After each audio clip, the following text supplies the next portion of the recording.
enregistré. Voilà. Eh bien, chers amis, merci de nous rejoindre pour ce webinaire. Alors, je crois que c'est le numéro 5 déjà, C'est pas le cinquième pour moi. depuis cette création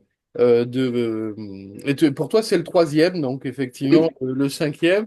Donc là, nous recevons, alors, comme vous l'entendez certainement, je suis en face d'une église et comme c'est l'Angélus, eh bien, ah, à 19 heures ici, ça sonne.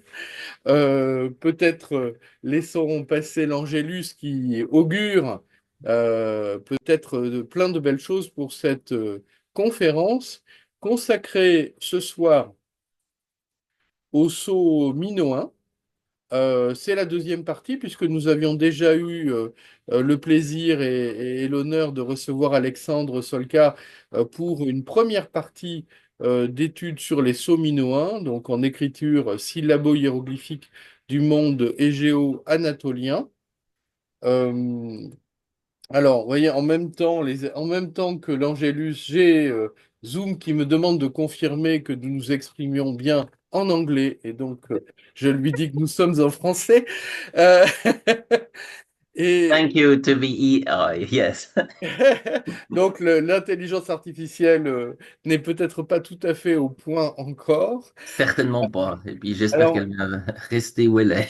exactement. Alors, je suis très heureux que nous ait rejoint pour ce séminaire des collègues j'allais dire du monde entier, mais presque, hein, puisque si j'ai bien compris, une collègue russe, un collègue croate et une collègue chinoise, Mais habitant en Suisse, voilà, et mais qui est habitant, vivant mais en résidant Suisse. en Suisse, Voilà. voilà. Et le conférencier de ce soir est un Suisse résident à Moscou. Donc, c'est Exactement, voilà. vraiment alors, je ne présente plus, alors je vais peut-être le faire hein, comme une prétérition, Alexandre Solka, qui a rejoint notre société savante il y a quelque temps, qui lors de la dernière Assemblée générale de cette année a été désigné secrétaire général. Donc, je le remercie à nouveau d'avoir accepté cette charge C'est et gentil. qui anime donc ce troisième webinaire. Alors, c'est un chercheur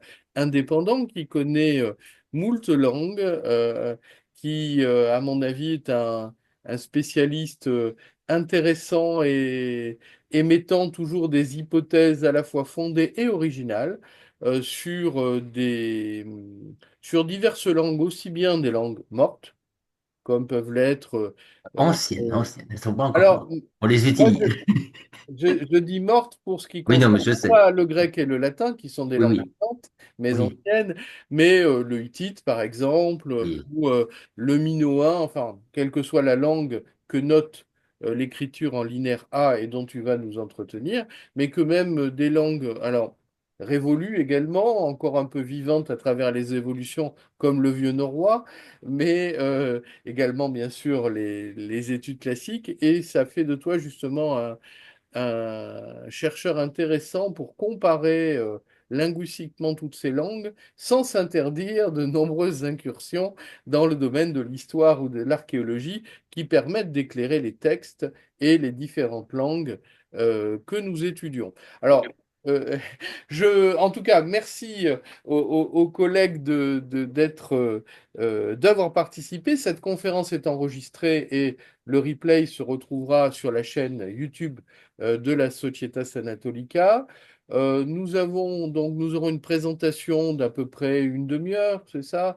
Ou un peu plus ou un peu Oui, un moins, peu plus, oui, 40 un peu minutes à peu plus, près. 40 minutes de la part d'Alexandre. Et ensuite, ben, ce sera le temps des échanges, questions, remarques, éventuellement des critiques acerbes sur la conférence. Nous verrons, puisque nous sommes un petit lieu où la parole peut circuler et Oui, oui. les critiques sont les bienvenues dès l'instant où elles peuvent être fondées sur des opinions sérieuses. Je laisse la parole sans plus attendre à Alexandre. Merci Alexandre. Oui, ben merci beaucoup. Merci de ces jolis mots. Merci à tous d'être venus. Donc, Dobro Pachalovat, bienvenue. Et donc, comme disait aussi bien Eric, tout simplement aujourd'hui, c'est un petit peu la deuxième partie de ce thème qui m'occupe et qui, à mon avis, m'occupera pendant très longtemps. Donc, les écritures hygiènes et en particulier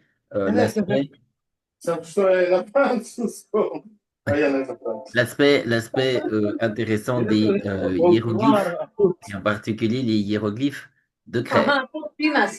Da, Et ca să donc, se bonsoir à tous. On a fait ah, mon ami, et donc, et am donc comme ciudat, j'essayais d'expliquer, voilà, Dima je vais tout de nekog suite passer voditelja i tako.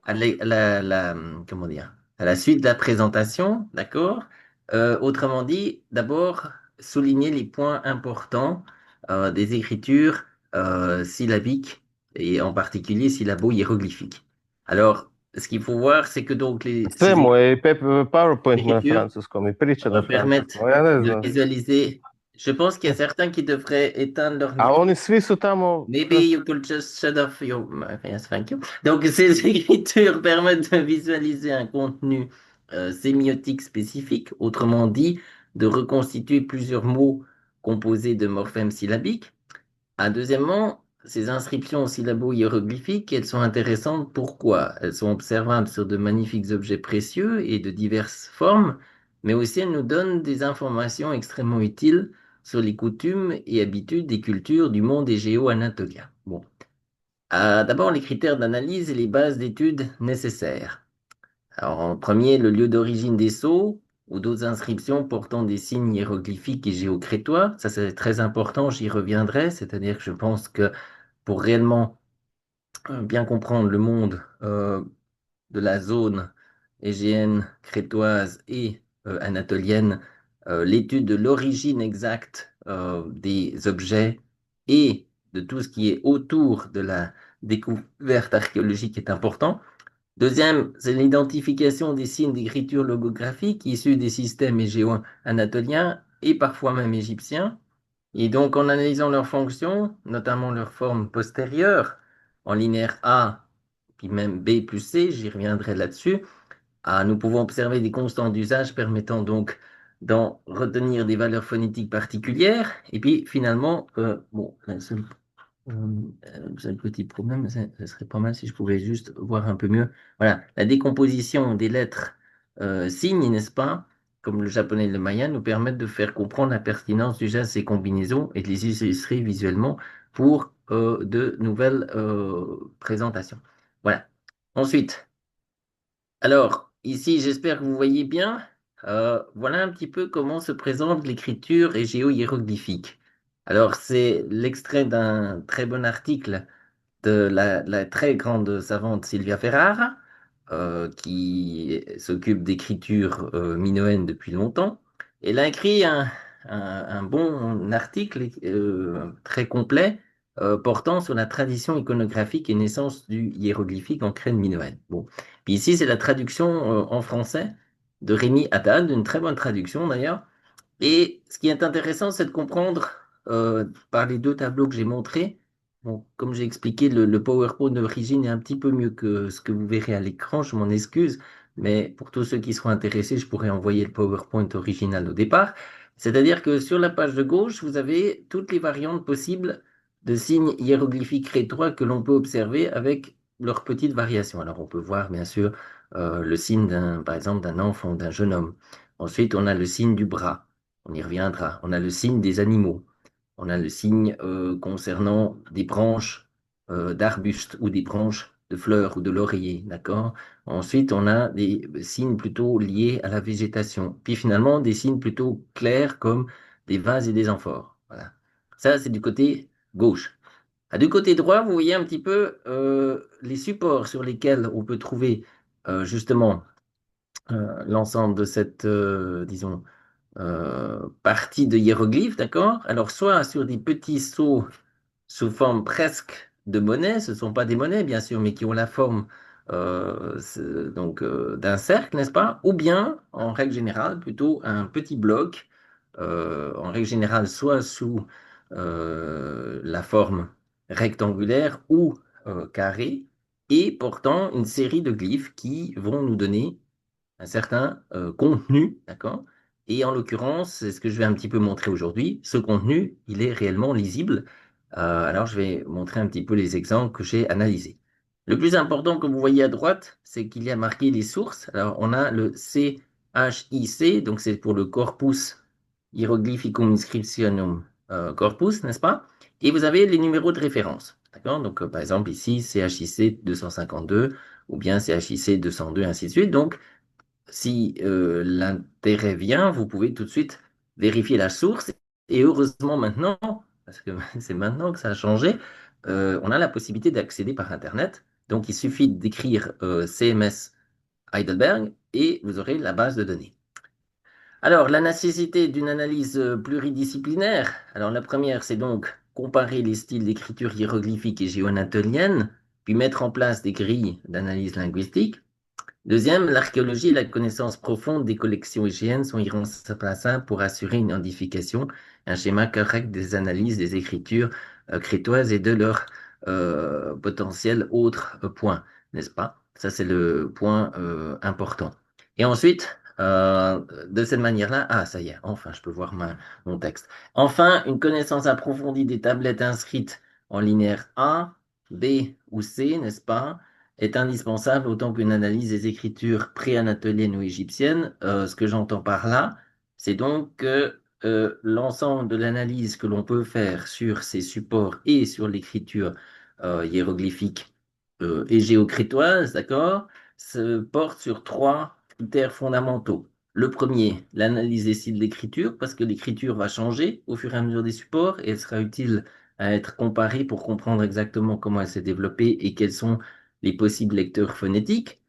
L'archéologie et la connaissance des collections EGN, c'est absolument essentiel parce qu'en fait, beaucoup d'inscriptions intéressantes ne sont pas encore publiées.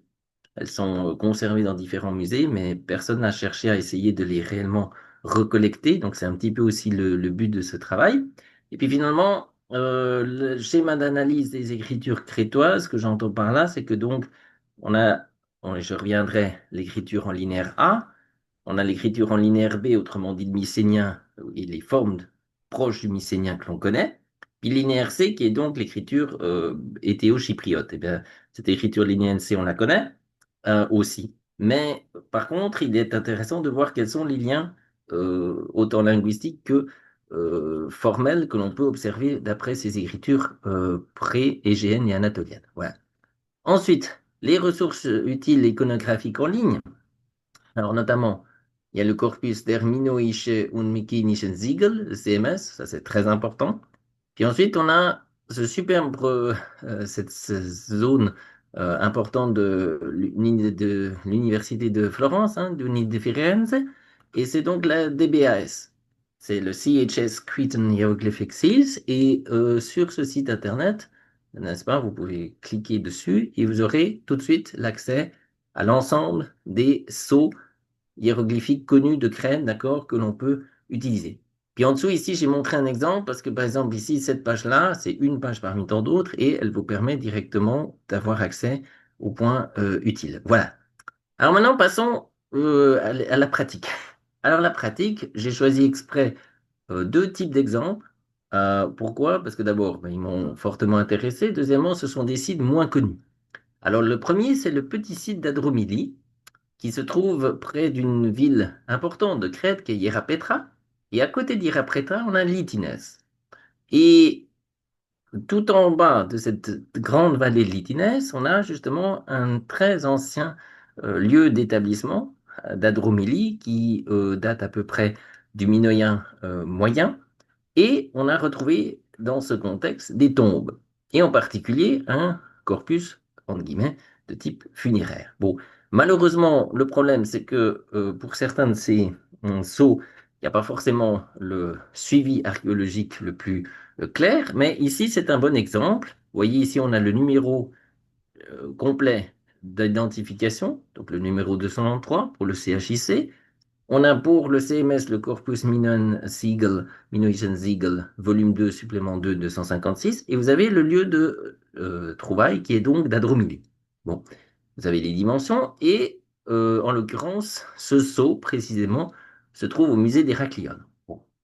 Vous pouvez remarquer, ah, ça c'est la vie qui vient, vous pouvez remarquer à gauche, n'est-ce pas, on a trois éléments principaux. On a sur la toute gauche une sorte, oui, de petite fenêtre ou quelque chose qui ferme quelque chose d'autre. C'est pas très clair au départ sur le seau. On a une deuxième partie qui ressemble à une sorte de grande chaise ou bien une porte. Et puis la troisième qui ressemblerait à une sorte de fleur ou d'une pointe, d'accord, de lance, d'accord? Au départ, c'est clair quand vous voyez ce type de saut en particulier, quand c'est en noir et blanc, donc ça c'est un petit peu le problème, c'est-à-dire que la plupart des publications, même en ligne, sont en noir et blanc, ce que je trouve dommage. Non pas que j'aime pas le noir et blanc, j'adore le noir et blanc, je trouve que c'est très bien, mais au point de vue de l'étude des sauts, c'est un petit peu dommage parce qu'on perd des détails. Voilà. Mais donc sur le début, ça paraît être délicat. Maintenant, il se trouve qu'en l'occurrence, j'ai décidé, moi, d'essayer de voir un petit peu qu'est-ce que ça ferait si on comparait avec les chiffres les signes qu'on trouve en linéaire A ou B. Or, il existe le mot Wanasa. Wanasa, donc c'est ce qui a donné en grec plus tardif, n'est-ce pas, Wanax, Wanasa, donc le souverain, la souveraine, n'est-ce pas? En l'occurrence ici, Wanasa, la souveraine. Et remarquez, et ça c'est intéressant, alors j'espère que vous pouvez voir, on peut voir que donc le premier wa, n'est-ce pas, avec cette sorte de grande porte, n'est-ce pas, ou de toile, d'accord, avec trois lignes de colonnes, d'accord, ben, vous voyez que ça ressemble aux deux, pour pas dire trois piliers qui se trouvent à gauche. Le signe du milieu, lui, est un tout petit peu moins ressemblant, d'accord, mais on voit quand même les deux grandes lignes horizontale du dessus, et on voit quand même un sceptre qui se passe au milieu, d'accord? Et à la droite, on a le signe pour ça, en linéaire B, d'accord? Et qui ressemble assez fortement au signe que l'on a de la lance ici sur la droite du côté crétois-minien. Bon. Jusque-là, c'est pour l'instant une hypothèse, hein, parce que c'est moi qui présente cette hypothèse, mais je vais expliquer pourquoi je le présente, cette hypothèse. Bon, mais en tout cas, c'est déjà une hypothèse de travail, c'est-à-dire que un certain nombre, pas tous, mais un certain nombre de signes de linéaire B pourraient avoir leurs ancêtres dans le schéma d'écriture hiéroglyphique crétois. Bon.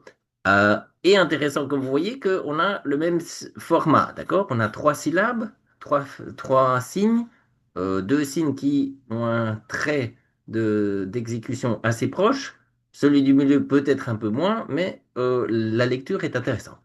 Passons à, j'ai oublié de dire que donc ce saut, d'accord, c'est un saut, mais avec plusieurs faces. Donc sur chaque face, nous avons une partie d'inscription. Donc ça, c'est le premier, disons, la première séquence. Passons à la deuxième.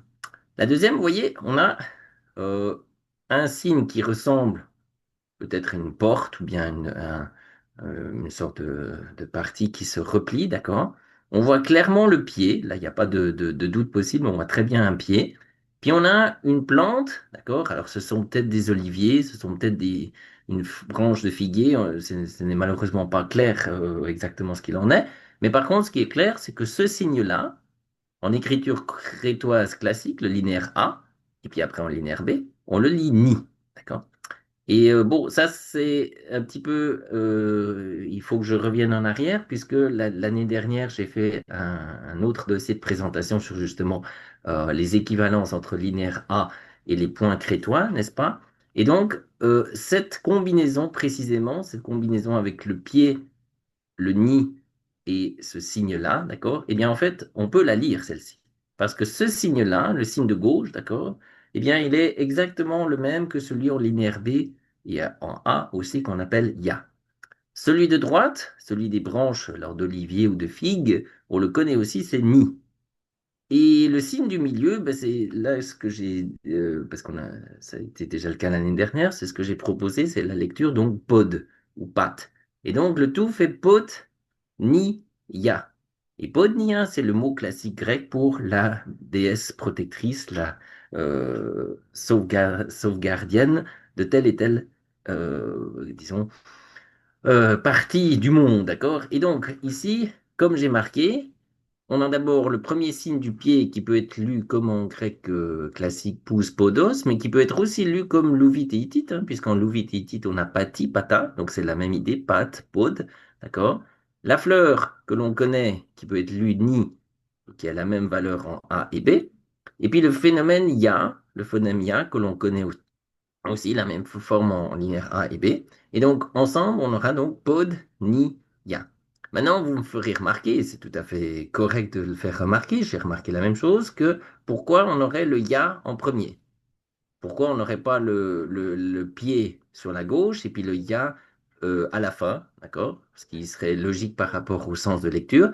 Alors c'est ça qui, moi, m'a beaucoup intéressé, c'est-à-dire que plus on étudie différents aspects de l'écriture crétoise, plus on comprend que les signes ne sont pas forcément exactement dans l'ordre qu'on attendrait de lecture. C'est plutôt une lecture globale, c'est-à-dire où l'ensemble des signes sont à peu près groupés et la personne, en voyant les signes, comprend que, bah, par exemple, ici, on a pod, ni, ya, on a la protectrice, celle qui donne la maîtrise, la puissance. Hein. Je rappellerai que Pony a une racine donc de puissance, n'est-ce pas, liée à potentia. Et puis, donc ici, c'est pour cette partie-là. Maintenant, je continue. Donc ça, c'était la phase B. Je passe à la phase C. Donc c'est le même objet, d'accord? C'est le même objet. On a pris la première phase, deuxième phase, on a la troisième phase. Alors ici, c'est intéressant. On voit une hache, d'accord? Quasiment double, hein. Vous remarquez qu'elle est quasiment double. Ensuite, on a un signe qui ressemble à quelque chose comme deux parties, soit un taureau, soit un vase avec l'amphore, d'accord? Puis après, on a un signe qui ressemble à un Z. Et puis le dernier signe, oui, c'est très peu clair. Qu'est-ce que ça peut être? Est-ce que c'est une sorte de tête d'oiseau? Est-ce que c'est un instrument spécifique? Malheureusement, je ne peux pas être très précis sur la question, mais ce qui est intéressant, c'est qu'on constate que le signe de gauche, alors là, il n'y a pas de doute possible, c'est très clairement celui en linéaire B qu'on trouve aussi, qui est le glyphe pour A. Et le deuxième, c'est celui que l'on a pour tu. Et donc, on aurait la combinaison assez claire de as-tu pour le mot as-tu, la cité. Bon. Et après, ici, là se pose la question, donc, qu'est-ce que pourrait être cette partie-là? Bon, alors là, pour l'instant, je fais une petite pause parce que, évidemment, tout ce que je suis en train de vous montrer, c'est très joli, mais il y a une question fondamentale de recherche qui se pose, et c'est normal, c'est-à-dire, est-ce que vraiment on peut utiliser le linéaire B pour remonter jusqu'au niveau de l'écriture hiéroglyphique crétoise? Et puis, si c'est le cas, est-ce que c'est la seule variante d'interprétation, ou bien est-ce qu'il y a d'autres variantes possibles?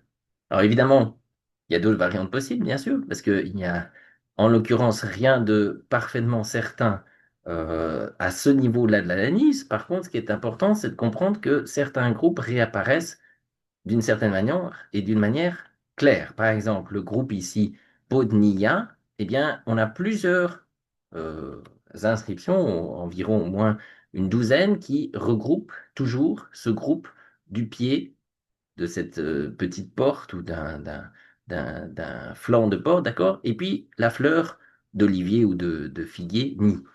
Donc de là, on peut comprendre que ce groupe-là précisément, c'est clairement un mot, et en l'occurrence, ben, comme j'ai présenté, je pense que c'est clairement Pot Nia, que c'est la déesse protectrice pour les raisons que j'ai dites. Bon, pour le Astu, on peut bien sûr discuter, mais ce qui est intéressant, c'est la suite.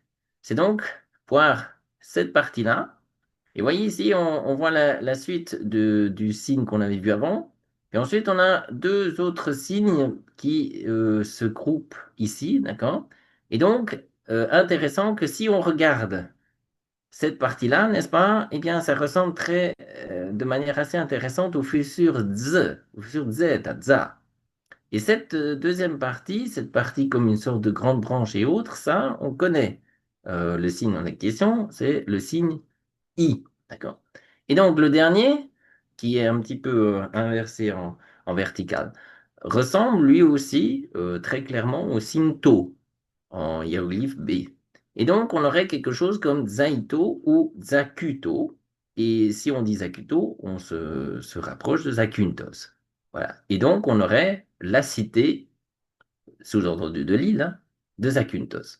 Ça, c'est hypothétique, bien sûr, parce que ce que j'explique, c'est très charmant par rapport à l'ensemble de ce qu'on peut utiliser entre linéaire B, linéaire A, écriture hiéroglyphique. Mais évidemment, à part le sceau lui-même, Je n'ai pas d'autres inscriptions bilingues pour le confirmer. Par contre, ce qui est intéressant, c'est de savoir que Zacuto, ou Zakynthos, d'accord, est déjà connu en linéaire B.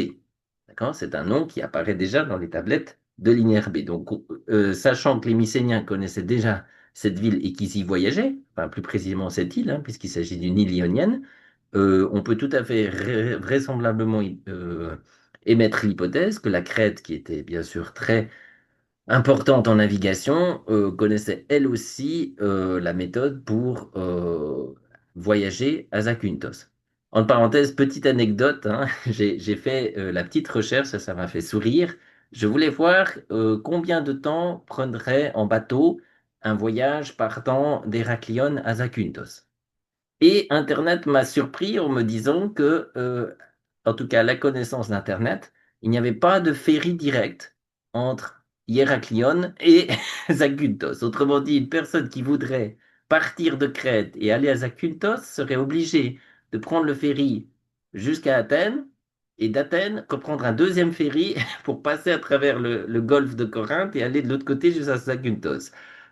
C'est évident que les Crétois de l'ancienne époque de l'âge de bronze se seraient pas amusés à faire ce genre de plaisanterie. Ils seraient directement allés sur le côté ouest de la Crète et ensuite droit devant, direction les Pléiades et les parties polaires jusqu'à Zakynthos. Donc c'est intéressant hein, comme anecdote. Maintenant, comme je disais, tout ça là c'est bien joli, mais il faut quand même prendre en compte les différences lexico-culturelles. Et donc, en effet, il est malheureusement impossible, en tout cas à première vue, d'établir sans aucun doute possible, j'ajoute le terme sans aucun doute possible, les adéquations phonétiques d'un système d'écriture sans avoir de clé de lecture bilingue ou au moins une série de mots écrits uniquement à partir de ces phonèmes. Ça, c'est le premier petit problème. Un deuxième problème, c'est que nous savons très peu de choses sur les facteurs qui ont permis aux Crétois de développer leur système d'écriture plurisyllabique, mais on peut dire que c'est assez évident que les systèmes voisins, que ce soit chypriote, proto-louvite et égyptien, ont contribué à consolider les liens phonographiques présents sur ces sceaux. Et je voulais en profiter pour dire que j'ai parlé du signe crétois que je présume équivalent à ZA. Eh bien, si vous consultez la liste des signes hiéroglyphiques louvites, n'est-ce pas? Eh bien, le signe pour ZA est exactement de la même forme. C'est une sorte de bâton, une partie supérieure qui fait un petit chapeau diagonal, et puis ensuite un deuxième petit bâton qui fait deux traits en dessous. Et vous remarquerez que c'est quasiment hein, le même type de tracé que celui qu'on voit sur l'aspect crétois. Puis finalement, il faut des comparaisons importantes avec le linéaire A, bien sûr, parce que comme le linéaire A est d'une certaine manière le descendant de cette écriture hiéroglyphe, je reviendrai d'ailleurs sur la question du linéaire A un tout petit peu plus tard, mais aussi des autres écritures égéennes, c'est cela seulement qui nous permettra d'être entièrement sûr sur ces lectures. Mais n'empêche que je pense que ces lectures sont solides. Maintenant, que dire donc au sujet du linéaire A, B et C? Eh bien, d'après nos analyses, non seulement celle-ci, mais celle que j'ai faite et que je continue à faire, eh bien, le linéaire A serait à mi-chemin entre une langue créto-anatolienne et un futur modèle du grec mycénien. Car les inscriptions qu'on a dans le système d'écriture linéaire A, d'accord, qui est postérieur à celui que j'ai montré des hiéroglyphiques, correspondent visiblement à une transcription de plusieurs niveaux de langue qui étaient utilisés à cette époque dans le bassin égéo-anatolien. Cela explique pourquoi de nombreuses formes en linéaire A sont cohérentes avec une origine anatolienne, mais aussi pourquoi d'autres formes, sur des mêmes tablettes, correspondent plutôt à des mots que l'on trouve en mycénien, en grec ancien classique et même encore en chypriote. Ce sera d'ailleurs, comme j'ai mis, le sujet d'une future présentation. Et donc, ensuite, oh, pardon, il ne faut pas que j'aille trop vite, moi. Voilà, ensuite, je prends maintenant un deuxième exemple, un exemple qui m'a tout aussi intéressé. C'est d'un autre petit site tout petit, Xida, mais très intéressant, qui a produit lui aussi une série de petits signes utiles. Et remarquez ici, vous voyez, on a le nid, la fleur d'olivier dont on avait parlé avant. On a le pied, le grand pied ici, et on a le ya. D'accord? En tout cas, le signe qui ressemble à la porte. Et donc ici, on revoit la même combinaison, d'accord? Un tout petit peu dans l'autre sens. Cette fois-ci, le ya est entre guillemets en premier ou en dernier. Le pied est un petit peu, cette fois-ci, en transversal, d'accord? Ah, le nid, lui, est aligné verticalement. ce qui expliquerait que les sauts aient été faits spontanément, si l'on peut dire, c'est-à-dire que pour chaque saut, puisque les sauts étaient souvent faits soit en argile, soit sur une pierre précieuse, d'accord? Les sauts étaient donc effectués très clairement artisanalement, ça c'est clair. Deuxièmement, spontanément, c'est-à-dire que l'artiste créait lui-même la combinaison visuelle hiéroglyphique dont il avait besoin. Alors ici, par exemple, on voit très bien que le pied a été très joliment fait, mais grand, d'accord? Et donc après, le scribe artiste, parce que je ne peux pas appeler ça autrement, c'est vraiment de l'art ce qu'il a fait, le scribe artiste est obligé de redresser son nid pour qu'il puisse se mettre au bon endroit. Puis la porte, elle reste, entre guillemets, à son endroit initial. Et donc on peut voir ici très bien le pied, la fleur d'olivier ou de figue et le battant de porte, n'est-ce pas? Et donc pod, nia, donc la maîtresse. Maintenant le deuxième, ça c'est intéressant. Alors on a de nouveau le nid, il revient ici les boutons de fleurs d'olivier ou de figuier. On a le deuxième signe des cornes, très clair avec le montant du taureau, n'est-ce pas? Et ça on connaît, en linéaire A et B c'est rue, d'accord? Donc nid, rue. Puis après, on a un dernier signe qui n'est pas très clair, d'accord?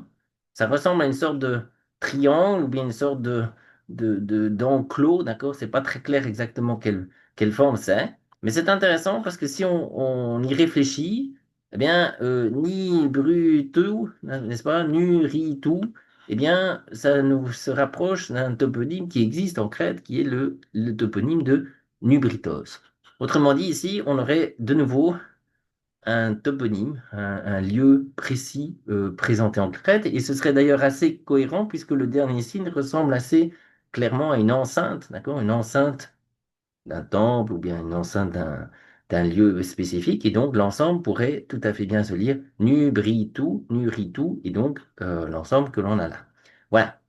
Euh, Évidemment, il y a encore tellement de choses à dire sur le sujet, donc c'est pas aujourd'hui que je vais, comment dire, épuiser toutes les idées et tous les points que j'ai présentés sur l'ensemble, mais aujourd'hui, j'espère qu'en tout cas ce court volet aura permis un petit peu de mieux comprendre comment se profile l'ensemble de la documentation hiéroglyphe crétois, et en particulier, j'espère, sous une nouvelle lumière, parce que pour moi, et j'espère pour vous aussi, d'abord, ce sont euh, des vestiges d'écriture immensément intéressants, immensément gracieux, d'accord? Parce que, bon, en noir et blanc, malheureusement, on ne le voit pas forcément, mais si l'on voit l'original en couleur, on voit la qualité d'exécution et d'artistes qui ont fait des chefs-d'œuvre, d'accord? Sur des pierres qui sont très souvent très dures, hein? Ce sont des hématites ou du jaspe, d'accord? Donc, c'est une pierre qui est très difficile à sculpter. Ah, le sceau, lui, est très clairement visible et très joli à voir. Et deuxièmement, ben, comme vous avez compris, je continuerai mes investigations puisque le point principal, j'espère que ça marchera parce qu'en tout cas c'est en bonne voie, ce sera la publication d'un livre et j'espère présenter en ligne aussi pour l'an prochain puisque l'idée sera de faire un petit catalogue mais déjà beaucoup plus complet. Là, c'est juste le début, mais de l'ensemble des glyphes de sceaux minoens que j'ai pu déjà observer et trouver, et puis donner les correspondances. J'espère aussi intéresser les musées, et en particulier les responsables de collections IGN, parce que je considère que c'est important qu'on puisse travailler ensemble, pas seulement avec moi, mais avec d'autres spécialistes de cette période, de manière à comprendre réellement comment effectuer les comparaisons lexicologiques à ce sujet. Et puis, ça permettra en même temps de reprendre l'ensemble de la documentation égéo-anatolienne, et ça, on se rejoint avec Eric, c'est-à-dire que je considère que les civilisations égéennes ne sont pas seules, on a les civilisations anatoliennes juste à côté, et que surtout elles ont toujours été en contact, et qu'il faut étudier ces contacts. Et puis reprendre l'ensemble de la documentation, donc sous un angle important, voilà. Et puis, je finis, attendez, voilà, sur, non, attendez, là, il y avait une autre partie. Où est ah, voilà. Mais ce que je comprends pas, c'est que normalement, je devais avoir la fin du texte. Alors, attendez. J'aimerais savoir pourquoi il n'y a pas mon texte, le tout dernier, parce que j'avais écrit un dernier texte. Attendez. Une seconde. Euh, Ah, bon, mais c'est pas grave, alors je vais le dire de vive voix. Ça se voit que le point n'a pas été mis jusqu'au bout, parce que j'avais quand même écrit la suite. Donc, je voulais tout simplement. Ah, voilà, je vais relire le bas parce que le bas malheureusement a tombé. Donc, ce que je voulais dire, c'était mes petits remerciements, mais d'importants remerciements, notamment à ma tendre épouse pour son excellent soutien, intérêt et ses fines observations. J'aimerais aussi remercier Dr. Francesco Perono Cacciofoco, n'est-ce pas, qui nous a toujours soutenus dans nos initiatives et sa confiance dans les recherches. J'en profite pour cette jolie opportunité de témoigner à mon papa toute sa gratitude parce que c'est lui qui nous avait fait découvrir la Crète avec ma maman et qui m'a ainsi inspiré cette grande aventure de découvrir les mystérieuses lettres cachées qui se trouvaient sur Knossos. Et bien sûr aussi au sujet de ma maman, puisque grâce à elle, j'ai pu très souvent discuter de lettres classiques et anciennes. Et voilà un petit peu le trajet important qui est le mien actuellement. Et puis, j'en profite pour donner, mais donc là, il faudra le dossier original, parce que le dossier original, il y avait tout. C'est donc l'écriture et l'iconographie, le système mino-hiéroglyphique de Mathilde Civitilo, un excellent ouvrage, et les autres, disons, parties que j'ai pu signaler. Voilà. En ce qui me concerne, je vais m'arrêter là pour l'instant. Je vous remercie de votre attention et puis bien sûr, je me réjouis de vos questions, remarques ou peut-être même critiques. Merci à vous d'avance. Merci Alexandre hein, pour ce sujet très intéressant qui permet de rapprocher aussi les systèmes d'écriture anciennes. Et alors je me suis demandé quand tu parlais de la Potnia, est-ce que c'est la Potnia Théron à laquelle tu songes ou est-ce qu'il y a d'autres Potnia qui pourraient effectivement être candidates à cette identification qui est plutôt de signe à signe hein, entre l'écriture crétoise et le linéaire B, hein, si j'ai bien retenu. Oui. Voilà. Linéaire A et B. Oui, alors en l'occurrence, évidemment, on est dans le domaine de l'hypothétique, mais à mon avis, il ne s'agit pas que de la Podnia terronée. Pourquoi? Parce il existe une autre inscription cryptoise, d'accord? Où là, on a justement le groupe T ruiné, donc pour Térone, d'accord? Donc là, on comprend que c'est la maîtresse qui a la maîtrise des animaux. Ah, les trois combinaisons que j'ai montrées avec le même... Et en parenthèse, cet autre groupe, n'est-ce pas, on le lit aussi clairement Potinia, mais cette fois-ci dans un autre ordre. Donc on voit bien que c'est bien le même mot. À ces trois sceaux que j'ai montrés aujourd'hui, eh bien ces trois sceaux, comme tu l'as vu, et comme vous l'avez vu, ils ont toujours d'autres combinaisons derrière. Autrement dit, cela montre bien que le Podnia antérieur, celui de l'époque euh, égéo-crétoise, d'accord, était plutôt une sorte d'attribut spécifique à rapporter à une déesse qui donnait une certaine force, d'accord, magique ou non magique, ça c'est pas mon rôle de préciser exactement cela, mais en tout cas une protection, d'accord, céleste ou divine pour une partie du territoire ou pour un lieu en particulier, puisque comme j'ai montré, on voit parfois que la Podnia est liée à une certaine cité ou en tout cas à une certaine région de là où elle se trouve active. En tout cas, ce serait ça. D'ailleurs, ça m'intéresserait de voir, j'ai pas eu l'occasion, ça sera l'occasion de regarder, quelles sont les attestations de Podnia du côté mycénien, c'est-à-dire dans quel type de texte en mycénien on les voit. Voilà, ça ce serait intéressant à faire. Voilà, mais en résumé, c'est la réponse. Alors, je vous Est-ce qu'il y invite a d'autres questions? à poser vos questions. Alors, soit en prenant la parole, très simplement. Si vous ne souhaitez pas prendre la parole, vous pouvez aussi utiliser le chat de la réunion pour le poser par écrit. Voilà, à vous de voir. Ça peut être bien si vous prenez la parole d'ouvrir aussi vos caméras pour que on vous voit. Et voilà, ben, la parole circule. Feel free to ask a question in which languages you choose. Or remarks, or... Non? Bon. Je pense que bon, c'était tout à fait clair, mais si vous voulez aborder un sujet connexe, vous pouvez également le faire, je vous en prie. Yeah. Vous Comme on pourrez dira en arriver. russe, comme on dira en russe, не нужно стесняться, faut pas être intimidé. Vous pouvez gentiment intervenir, c'est le but aussi. Je Voilà. serais content de vous entendre. Je ne sais pas, vous pouvez. Non. Ah, David. Just a moment. Ah, just a moment. So. Alors, on va attendre. Yes. J'en profite donc. Ah, well, Oh, David. okay. Yes. Can you hear me? Yes. Mhm. Okay, perfect. Because you hear me before, but I don't know. Yes. Okay. Oh, so you cut off the sound. Would you ask a question, David, or not? Yes. Okay. Turn your micro on and ask your question, Please. please. Tap to speak. Okay, now can you hear me now? Yeah. Yeah. Okay. It was a very nice. So to start the video. Okay, just a moment. Can you see me now? Yeah. Yes. Now we see you. Yes.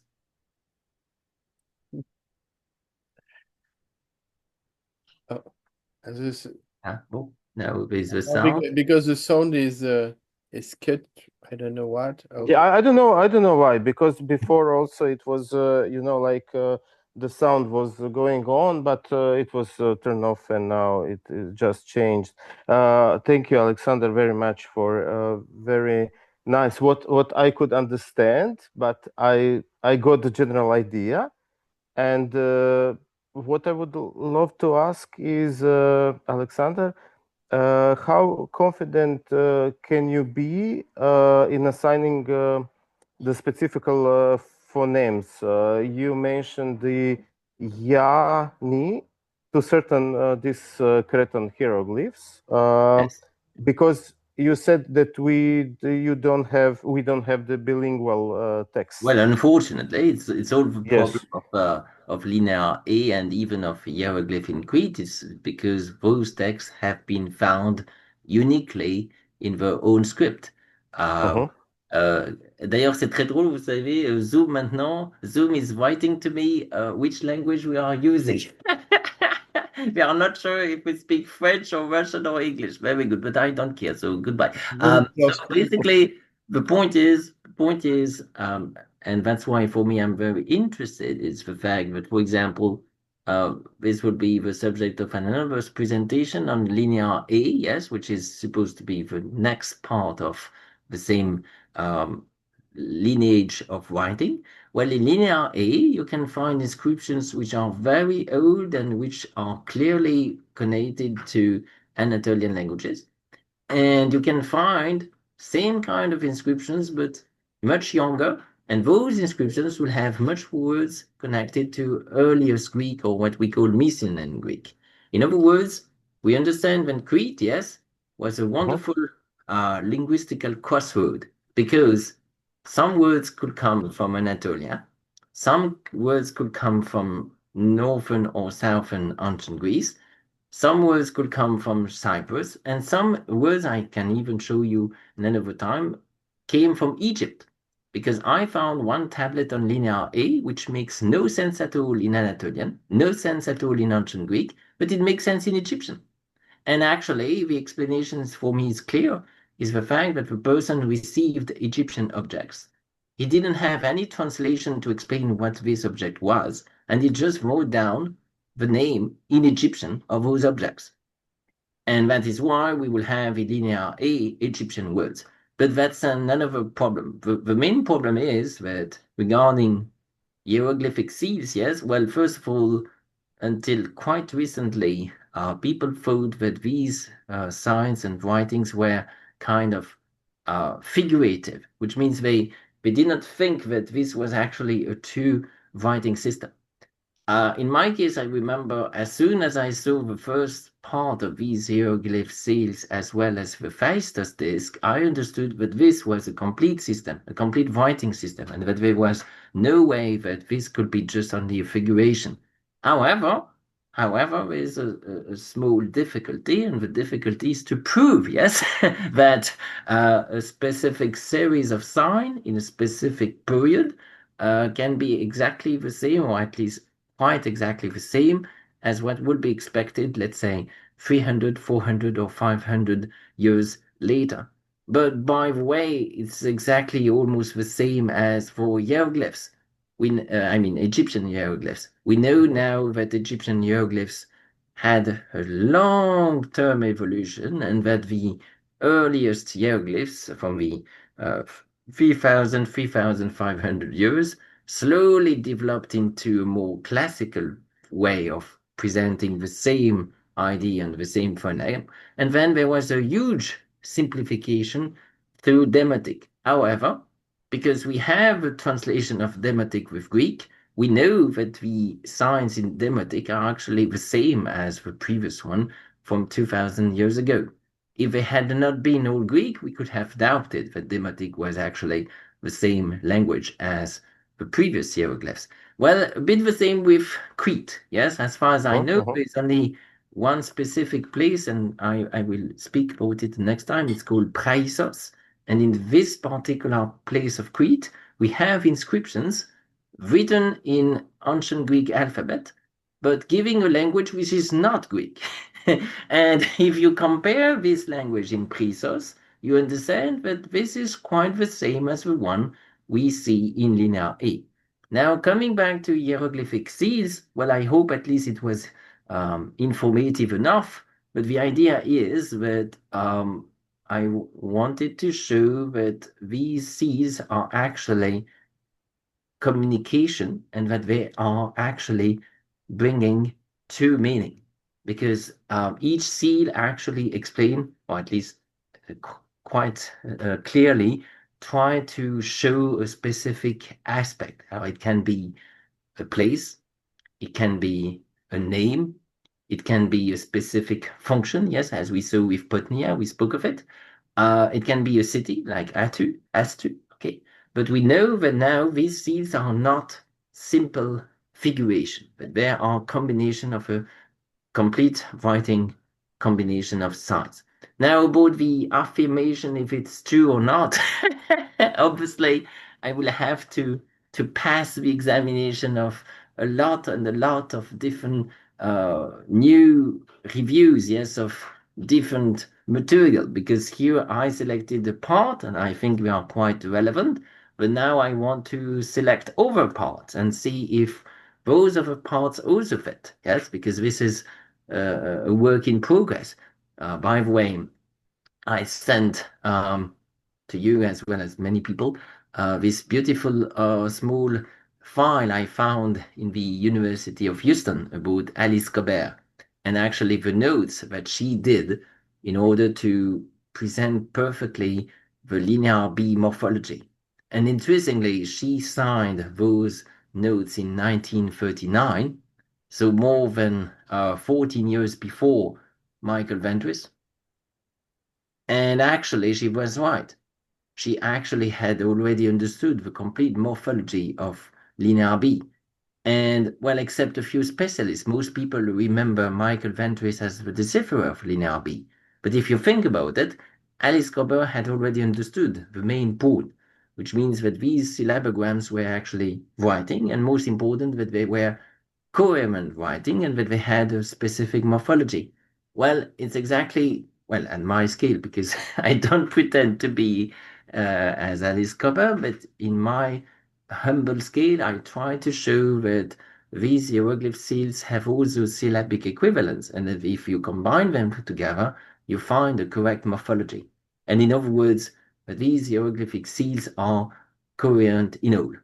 Voilà, en résumé. That's basically the main answer I can give. Voilà. Thank you. Is there other questions or remarks? D'autres questions ou des remarques sur cet exposé? Ou d'autres sujets abordés en connexion avec le linéaire A? En tout cas, merci David. Thank you, David. That was a nice question. Thank you very much. Mais ne vous gênez pas, Xia ou les autres personnes. Pajasa, moi j'étais pas gavarite. We can talk. So, Uh, J'ai pas de questions en fait. oui, C'était très intéressant. Merci beaucoup. bon, ben c'est bien alors. C'est, merci. Mais c'est bien alors. Eh bien, alors, s'il n'y a pas de d'autres interventions ou de remarques, peut-être, par exception, je vous propose de clore cette séance, à moins que vous ne souhaitiez la prolonger.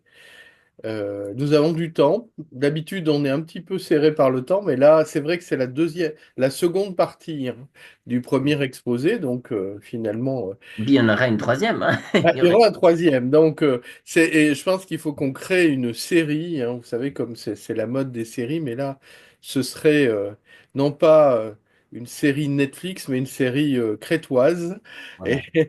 avec Alexandre. Bah, écoutez, je vous souhaite une bonne soirée dans ce cas-là, un bon week-end, et je vous remercie à tous d'avoir participé. Et Alexandre, merci encore pour ce brillant travail. Et Ah donc, ben, nous je vous en prie. attendons avec impatience la troisième partie que nous programmerons. Euh, Oui. il y a d'autres webinaires qui sont en préparation. Donc, on a effectivement le webinaire de Marie-Claude Trémouille sur l'introduction à l'ourartéen. Alors là, Mhm. quand Oui, on ça, ce sera le bien ça. publiera, je vous invite à le, à le suivre en direct puisqu'il n'y aura pas d'enregistrement. Oui. Euh, et également, je vous proposerai certainement, alors je pensais le faire cette année, mais ça sera à mon avis plutôt au prochain semestre, une introduction à la langue lycienne, Ah, puisque voilà, je travaille actuellement, comme Alexandre le sait, sur un prochain manuel. Voilà. Eh bien, euh, écoutez, merci à tous. Et puis, bien sûr, si vous souhaitez rejoindre la Società Anatolica, un titre ou un autre, vous êtes tous les bienvenus et je vous et je- remercie oui.